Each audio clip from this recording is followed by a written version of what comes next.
श्री गणेशाय नमः। ओम नमः शिवाय। ओम नमो नारायणाय।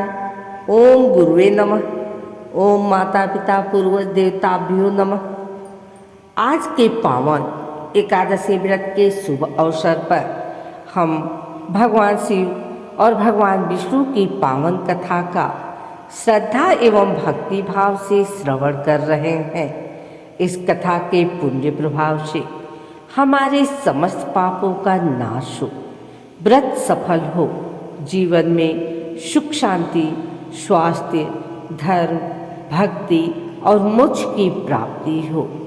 हर हर महादेव। जय श्री विष्णु एकादशी माता की जय। प्राचीन काल में नैमिषारण्य तीर्थ में महर्षि सूत जी के पास अनेक ऋषि मुनि एकत्र हुए। सभी ने विनम्रता से पूछा, हे सूत जी, एकादशी व्रत को सभी व्रतों में श्रेष्ठ क्यों कहा गया है और इस व्रत में भगवान शिव और भगवान विष्णु दोनों की पूजा का क्या महत्व है। सूत जी बोले, हे ऋषियों, एकादशी स्वयं भगवान विष्णु का स्वरूप है और भगवान शिव वैष्णवों में श्रेष्ठ है। इस कारण एकादशी पर शिव विष्णु की संयुक्त आराधना से मनुष्य को विशेष पुण्य की प्राप्ति होती है। एक समय संसार में पाप, अहंकार और अधर्म बहुत बढ़ गया था। लोग सत्य और भक्ति को भूल चुके थे। तब भगवान विष्णु योग निद्रा में थे। उसी समय उनके शरीर से एक दिव्य शक्ति प्रकट हुई जो एकादशी कहलाई। एकादशी ने भगवान विष्णु से प्रार्थना की, प्रभु मुझे ऐसा वर दीजिए कि जो मनुष्य मेरे दिन व्रत करेगा वह पापों से मुक्त हो जाए। भगवान विष्णु ने कहा, हे देवी, तुम सभी तिथियों में श्रेष्ठ हो जाओगी। जो तुम्हारा व्रत करेगा उसे वैकुंठ की प्राप्ति होगी। यह समाचार कैलाश पर्वत पहुंचा। भगवान शिव ने यह सुनकर कहा, हे नारायण, एकादशी व्रत मुझे भी अत्यंत प्रिय है। जो व्यक्ति इस दिन व्रत रखकर आपका पूजन करता है वह मेरा भी भक्त कहलाता है। माता पार्वती ने पूछा, प्रभु, यदि कोई मनुष्य कठोर व्रत ना कर पाए तो क्या उसका व्रत निष्फल हो जाएगा? शिव जी बोले, नहीं देवी, यदि वह श्रद्धा से कथा सुने, झूठ क्रोध का त्याग करे और विष्णु नाम का स्मरण करे तो भी उसका कल्याण होता है। भक्त सुदामा की कथा। एक नगर में सुदामा नाम का एक गरीब किंतु सच्चा भक्त रहता था। उसके पास धन नहीं था पर उसकी श्रद्धा अटल थी।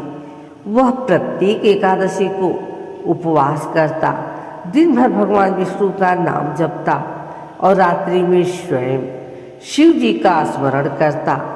एक दिन अकाल पड़ गया। सुदामा के पास अन्न का एक दाना भी नहीं था, फिर भी उसने एकादशी का व्रत नहीं छोड़ा। भूख से व्याकुल होकर भी वह कहता रहा, हे विष्णु, हे महादेव, जो होगा आपकी इच्छा से होगा। उस रात्रि उसे स्वप्न में भगवान विष्णु और भगवान शिव दोनों के दर्शन हुए। भगवान विष्णु बोले, हे भक्त, तुमने कष्ट में भी धर्म नहीं छोड़ा।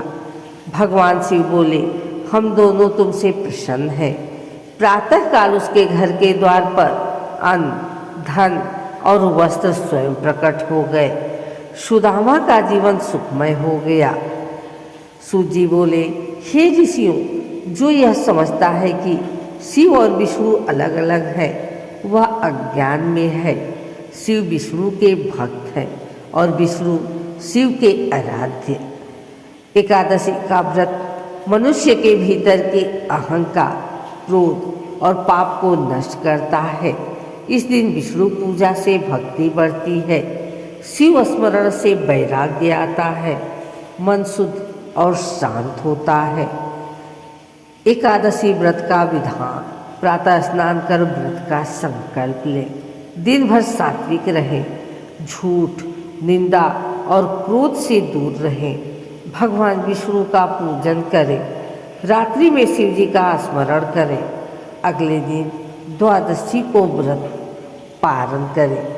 जो व्यक्ति एकादशी की कथा पढ़ता या सुनता है, श्रद्धा से शिव विष्णु का स्मरण करता है, व्रत में संयम रखता है, उसके जन्म जन्मांतर के पाप नष्ट होते हैं, जीवन में सुख शांति आती है, मृत्यु के बाद वैकुंठ की प्राप्ति होती है।